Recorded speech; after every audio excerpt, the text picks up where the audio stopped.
دنیا میں کئی ملکوں میں تلاوت کے لیے بلائے جا چکے تھے۔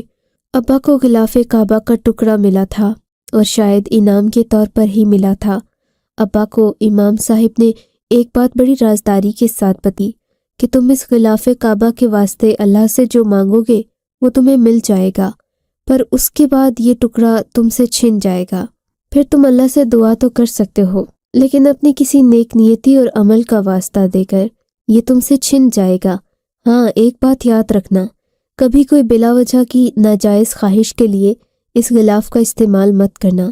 ابا نے یہ ٹکڑا اماں کو دے دیا تھا، اس کے بعد اماں نے اپنے پاس ہی رکھا۔ کبھی زندگی میں کوئی ایسی نوبت نہیں آئی کہ اس کا استعمال کیا جاتا یا اللہ کے سامنے اس کا واسطہ دے کر اللہ سے کوئی بات منوائی جاتی۔ پھر جب پھپھو نے اماں کو تانا دیا، ان کو یہ بات یاد آئی تو اماں اللہ سے دعا کرنے لگی۔ اتنی دعا کی کہ رو رو کر ہلکان ہو جاتی تھیں۔ بالآخر غلاف کعبہ کا واسطہ بھی دے دیا، اور اس رات جب اماں کی دعا قبول ہوئی تو غلاف کا ٹکڑا اماں کے سامنے سے غائب ہو گیا۔ یہ اللہ کا ایک معجزہ ہی تھا، ورنہ میرے بھائیوں کے ساتھ جو مسئلہ تھا وہ تو دنیا کا بڑے سے بڑا ڈاکٹر بھی حل نہیں کر سکتا۔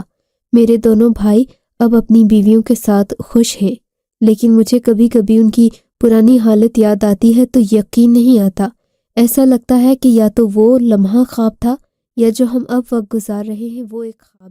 آپ کو اگر یہ کہانی اچھی لگی ہے تو اس ویڈیو کو لائک کیجیے، اور اس طرح کی مزید کہانیاں سننے کے لیے ہمارے چینل کو ضرور سبسکرائب کیجیے۔ کہانی سننے کا شکریہ۔ آپ سے ملاقات ہوگی اگلی ویڈیو میں، تب تک کے لیے اللہ حافظ۔